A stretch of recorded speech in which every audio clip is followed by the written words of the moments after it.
Hirap pagkasakit.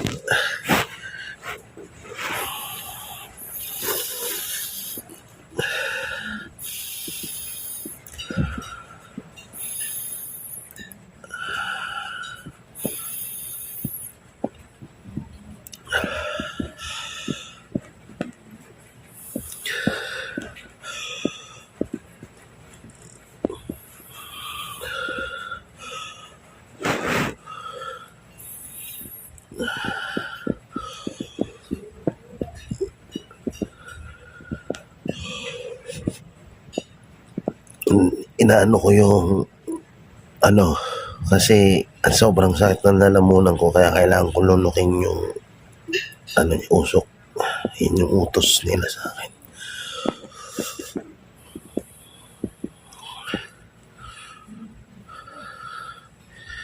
Siguro naman papayat na ako nito. Hindi double purpose to, pagpapapayat tsaka gumaling sa lagnat, trangkaso. Yung nga lang, sobrang hirap pala nito. Sobrang init.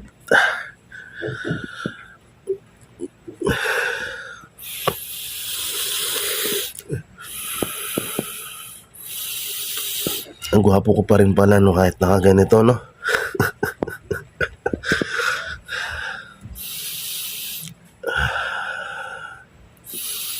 Grabe, hirap magkasakit.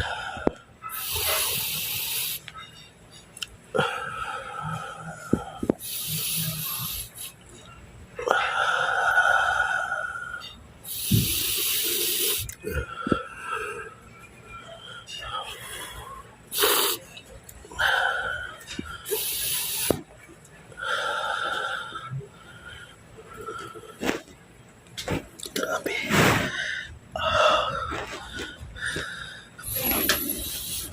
Hindi na siya masyado, kaya kailangan ko na itapat.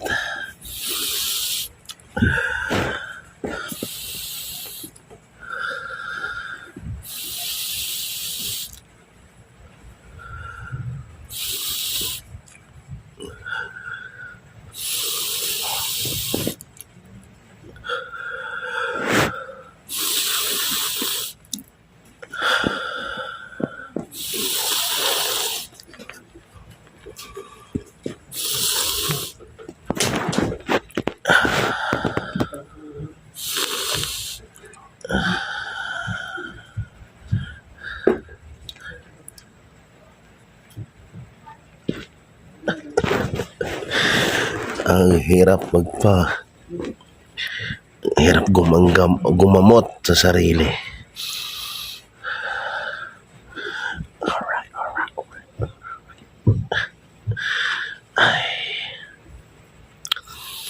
Parang ayokong lumabas. Ang sarap sa pakiramdam.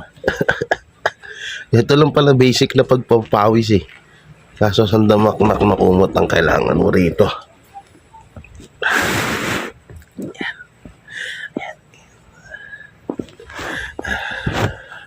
4 days na ako nung tinatrangkaso. So, ilang araw ko na rin itong ginagawa. Bukas, kasing sexy ko na si Sam Milby. Alright. So, bulit tayo. Pangalawang beses.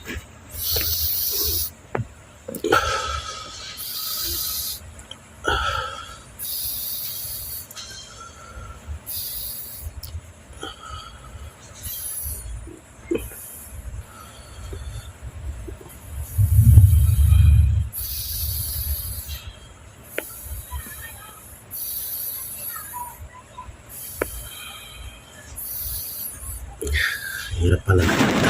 Grabe.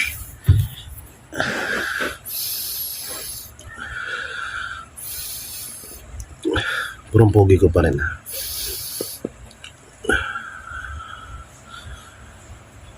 Ano kung ganito kainit sa bahay nyo lagi, no?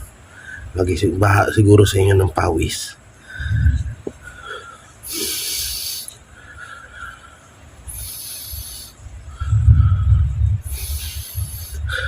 Pangalawang sob ko to, sabi ni Kuya Abi, Kuya Batosay, umisa ka pa.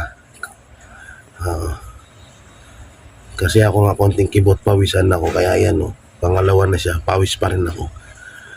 Masarap sa pakiramdam. Medyo naanuan yung lalamunan ko na preskuhan. Tsaka yung ilong ko. Tsaka yung utak ko, hindi na siya barado. Ay, charot. Ganito. Ipatong ko nga dyan, nangangali yung kamay ko.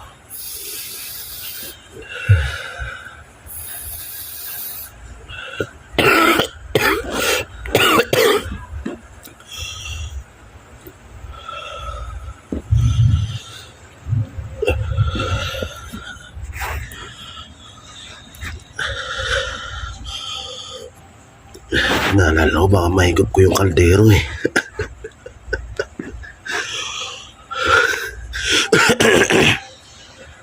Grabe. Kita niyo yung pawis, guys. Pang international convergence zone, di ba? Kaya kayo, mag-ingat kayo kay magpaulan. O yan, umuulan na rito. Yung diponggol na. Ay, pasakyon kung pasakyon, huwag pag-insultuhon.